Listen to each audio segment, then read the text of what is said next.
Heading डालो wall timing diagram, theoretical wall timing diagram, theoretical wall timing diagram of 4 stroke petrol engine. Theoretical wall timing diagram, wall wall मतलब VALV,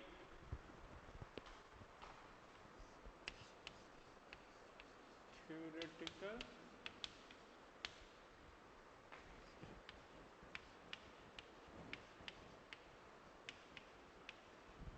wall timing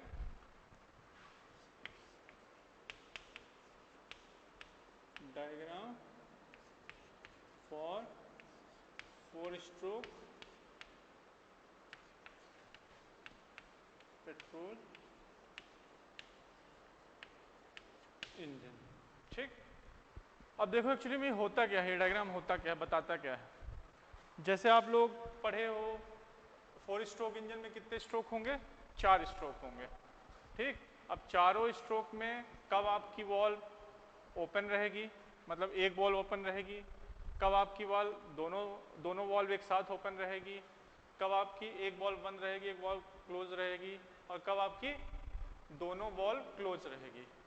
तो उन सबको एक साथ represent करने के लिए ये डायग्राम पढ़ते हैं अपन। कौन सा, वॉल टाइमिंग डायग्राम। तो दोनों वॉल्व कब ओपन रहेगी एक साथ, कोई बताएगा? दोनों वॉल्व कभी सुने हो कि ओपन रहती है एक साथ? नहीं सुने हो, ठीक।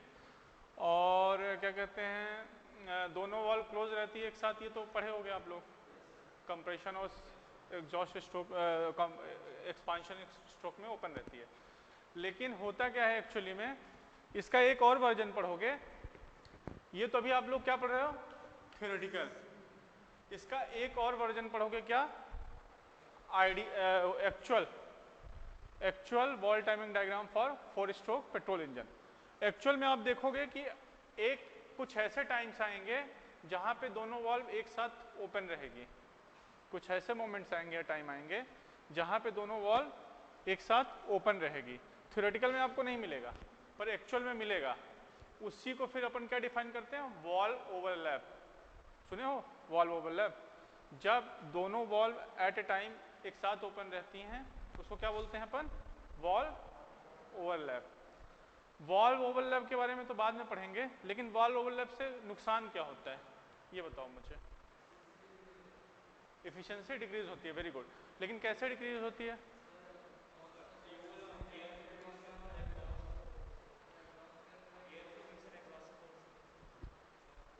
वेरी गुड, देखो होता क्या है, अगर दोनों valve at a time open रही, मतलब आपकी इनलेट वॉल्व और आउटलेट वॉल्व। इनलेट वॉल्व से आपको पता है क्या आता है, फ्रेश एयर फ्यूल मिक्सचर आता है, और आउटलेट वॉल्व से क्या जाता है आपका, एग्जॉस्ट गैस बाहर निकलती है। तो अगर दोनों वॉल्व एक साथ ओपन रही तो इधर से आपका फ्रेश चार्ज आया और उधर एग्जॉस्ट वॉल्व भी ओपन है तो उधर से निकल गया, तो फ्यूल बिना बर्न हुए ही निकल गया, मतलब फ्यूल ने अपनी एनर्जी नहीं दी और वो क्या किया, एग्जॉस्ट वॉल्व से निकल गया। तो इससे क्या हुई, हमारी एफिशिएंसी डाउन हो गई कि बिना मतलब कुछ काम किए हमने फ्यूल को क्या कर दिया, वेस्ट कर दिया।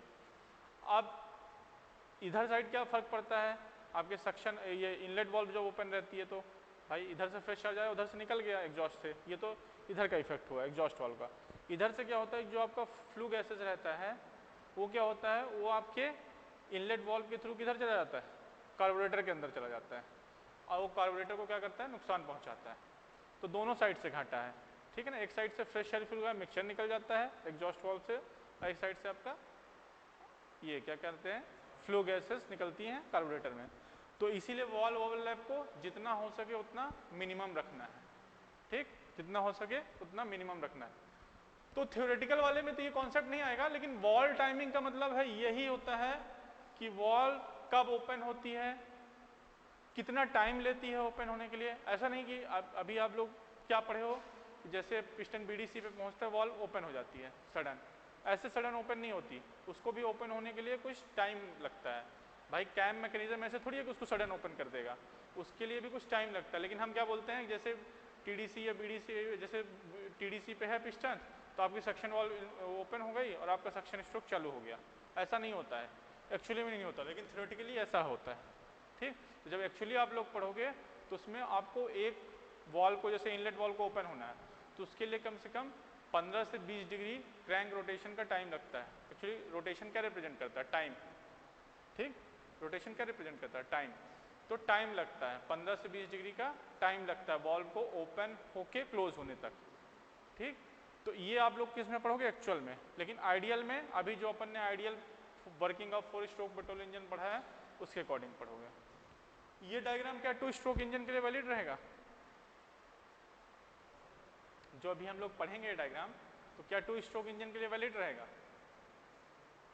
रहेगा कि नहीं रहेगा? क्यों? हाँ, उसमें वॉल्व होती नहीं है, उसमें पोर्ट होते हैं। और हम पढ़ क्या रहे हैं? Wall timing diagram. अब पहली बात तो हम किसके लिए पढ़ रहे हैं? 4 स्ट्रोक पेट्रोल इंजन के लिए। तो चलिए देखिए क्या होता है। आप एग्जाम में लिखने के लिए आती है थ्योरी 6-7 नंबर की इसके ऊपर। एक्चुअली आईसी इंजन मैक्सिमम 60% तो थ्योरी है, 40% न्यूमेरिकल आता है, 60% थ्योरी है। तो देखिए क्या,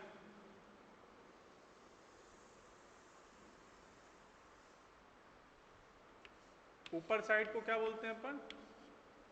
टॉप डेड सेंटर, नीचे साइड को बॉटम डेड सेंटर। ठीक, अब देखिए पहला स्ट्रोक कौन सा होता है? सक्शन। तो इसको डाल दो आप पॉइंट नंबर 1। अब पहला स्ट्रोक क्या करेगा? सक्शन। तो देखो हमने ऐसे क्यों रिप्रेजेंट किया? क्योंकि क्रैंक आपका पता है 360 डिग्री रोटेट करता है। तो जब क्रैंक 180 डिग्री रोटेट करता है तो एक स्ट्रोक पूरा होता है। हमने क्रैंक को कितना रोटेट कराया? 180 डिग्री। 180 डिग्री क्रैंक रोटेट किया तो कौन सा स्ट्रोक हो गया? सक्शन। तो यहाँ पे पॉइंट नंबर 1 पे पिस्टन कहाँ पे है? टीडीसी पे। उसके बाद क्या होगा? यहाँ पे आपकी इनलेट वाल्व क्या होगी? ओपन होगी। इनलेट वाल्व ओपन होगी और आपका क्या होगा? फ्रेश एयर फ्यूल का मिक्सचर आना चालू हो जाएगा। तो सक्शन स्ट्रोक में हमने ही पढ़ा है इनलेट वाल्व ओपन होती है और फ्रेश एयर फ्यूल का मिक्सचर क्या होता है? आना चालू हो जाता है। तो ये आपका हो गया सक्शन स्ट्रोक। अब ये कहाँ पे पहुंचा? बी पॉइंट पे। बी पॉइंट कहाँ पे है? बीडीसी पे। ठीक, बी पॉइंट कहाँ पे है आपका? बीडीसी पे। अब देखो जरा ए टू बी क्या क्या हो रहा है आपका? एक तो इनलेट वाल्व फुल्ली ओपन है। ठीक, इनलेट वाल्व क्या है? फुल्ली ओपन है और फ्रेश एयर फ्यूल का मिक्सचर क्या हो रहा है? सिलेंडर के अंदर एंट्री कर रहा है। बस और कुछ नहीं हो रहा है ना ए टू बी पे। जैसे ही आपका पिस्टन बी पॉइंट पे पहुंचता है, जैसे ही आपका पिस्टन बी पॉइंट पे ये क्रैंक रोटेशन 180 डिग्री कंप्लीट होता है, वैसे ही आपका क्या हो जाता है? इनलेट वाल्व यहाँ पे क्या हो जाएगी? क्लोज्ड। तो यहाँ पे आपको क्या मिलेगा? इनलेट वाल्व ओपन और इस पॉइंट पे क्या मिलेगा? Inlet valve close. B point पे क्या मिलेगा आपको? Inlet valve close. और क्रैंक कितना रोटेट कर चुका है? 180 डिग्री। अब बी पॉइंट से क्या चालू होता है आपका? कंप्रेशन। भाई आपको ए से बी मतलब टीडीसी से बीडीसी सक्शन होता है और बी पॉइंट से क्या चालू होता है आपका? कंप्रेशन। तो जैसे ही आप बी पॉइंट से कंप्रेशन चालू होगा और ये अगेन कहां तक पहुंचेगा आपका? टीडीसी तक। ठीक, ये बीडीसी से अगेन कहां पहुंचा? टीडीसी तक। इसको डाल दो आप पॉइंट नंबर सी। तो ये आपका स्ट्रोक कौन हो गया? कंप्रेशन। ठीक, अब आपको पता है यहां पे तो इनलेट वाल्व क्लोज हो गई थी, तो आपको बी से सी में कोई वाल्व ओपन दिखेगी? कोई भी वाल्व ओपन नहीं रहेगी। एग्जॉस्ट वाल्व तो पहले से ही क्लोज थी, हमने उसको ओपन ही नहीं किया था। और इनलेट वाल्व हमने बी पॉइंट पे क्या कर दिया था? क्लोज कर दिया था। तो बी से सी पे कोई वाल्व क्लोज रहे ओपन रहेगी? नहीं रहेगी। बी से सी तक दोनों वाल्व क्या रहेंगी? बंद रहेंगी। बी पॉइंट से सी पॉइंट तक दोनों वाल्व क्या रहेंगी? बंद रहेंगी। और बी और सी पॉइंट तक क्या होगा आपका? बी से सी पॉइंट तक कंप्रेशन। तो आपका अगेन क्रैंक कितना रोटेट करेगा? 180 डिग्री। 180 डिग्री रोटेट किया ना, और आपका क्या हुआ? कंप्रेशन स्ट्रोक कंप्लीट हो गया। तो मतलब 180 180 360 में आपके 2 स्ट्रोक हुए। कौन कौन से? सक्शन और कंप्रेशन। अब आपको पता है इस पॉइंट पे जैसे ही पिस्टन कंप्रेशन स्ट्रोक को खत्म करता है, थ्योरेटिकली हमने क्या पढ़ा था, जैसे ही पिस्टन कंप्रेशन स्ट्रोक को खत्म करता है वहां पे स्पार्क प्लग क्या करता है, स्पार्क देता है, और जब स्पार्क देता है तो फ्यूल बर्न होना चालू हो जाता है, इग्नाइट हो जाता है। तो आपके सी पॉइंट पे क्या होगा, आपका हीट एडिशन। देखो सी पॉइंट पे एक्चुअली पहले स्पार्किंग होती है फिर इग्निशन होता है। पहले स्पार्क प्लग क्या करेगा, स्पार्किंग देगा, फिर उसके बाद इग्निशन जलना चालू होता है।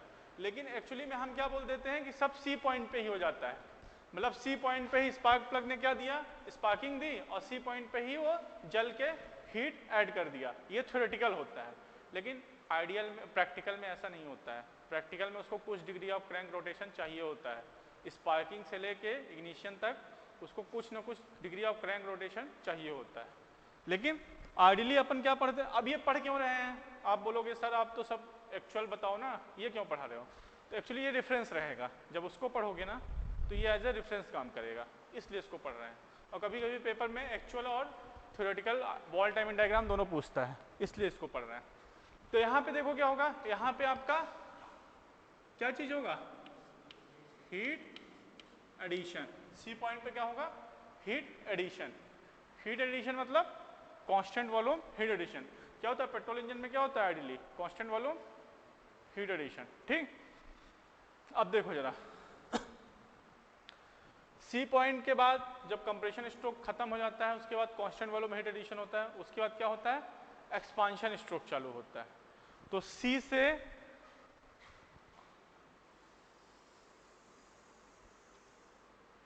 डी, सी से डी आपका कहाँ जाएगा, अगेन आपका क्रैंक 180 डिग्री रोटेट करेगा, और बीडी से टीडीसी से कहाँ जाएगा, बीडीसी पे।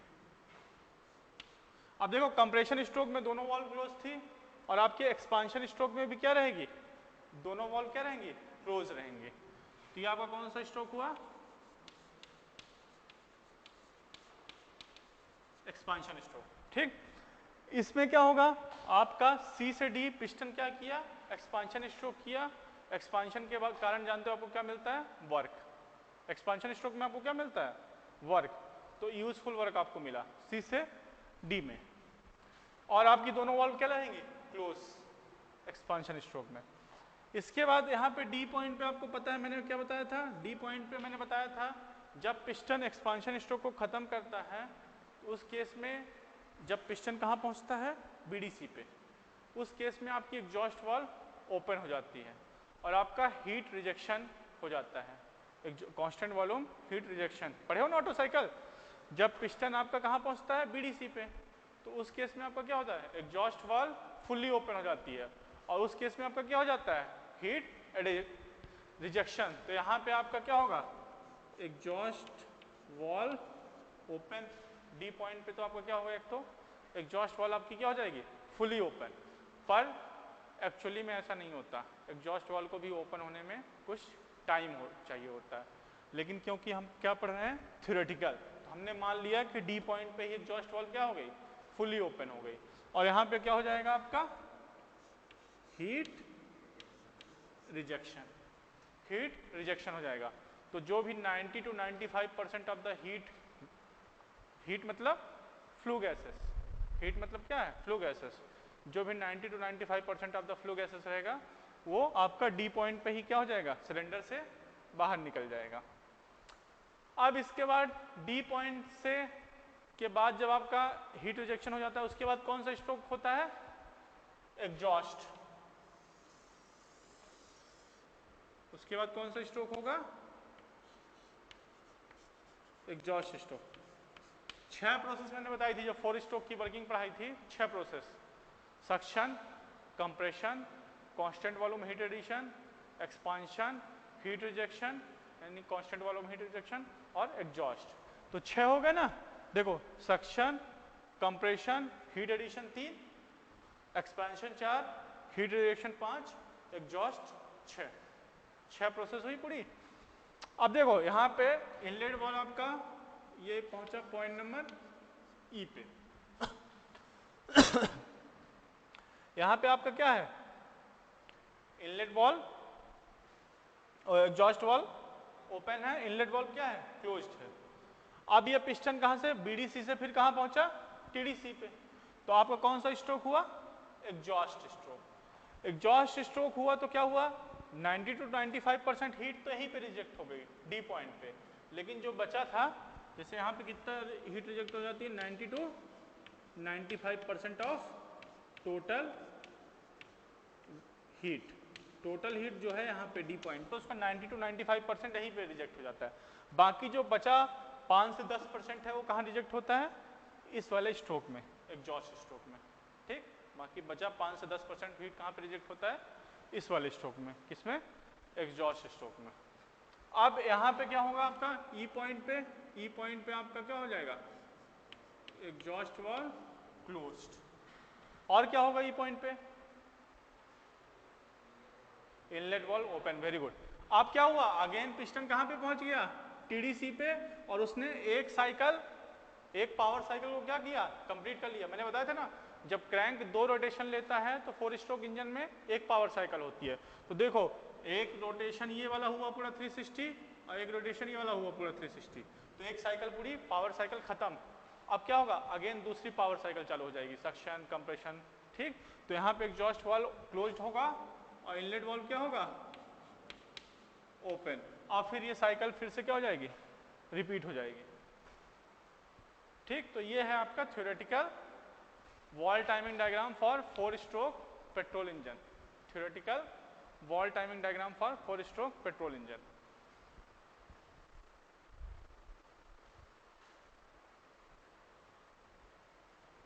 Theoretical valve timing diagram for 4 stroke petrol engine.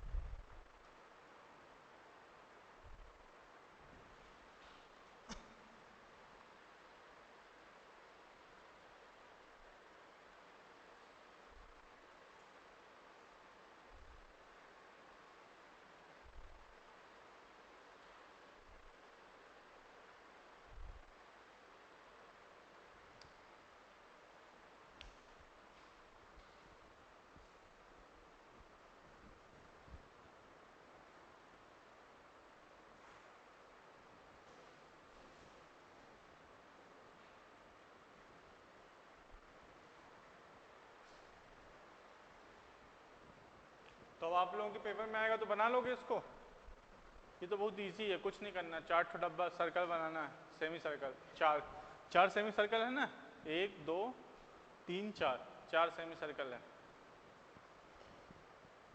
बना लोगे ना आप लोग। इसका लैब में प्रैक्टिकल भी है, पता है आप लोगों को, लैब ले चलेंगे किसी दिन तो इसका प्रैक्टिकल है, वॉल्व टाइमिंग डायग्राम कैसे ड्रॉ होता है।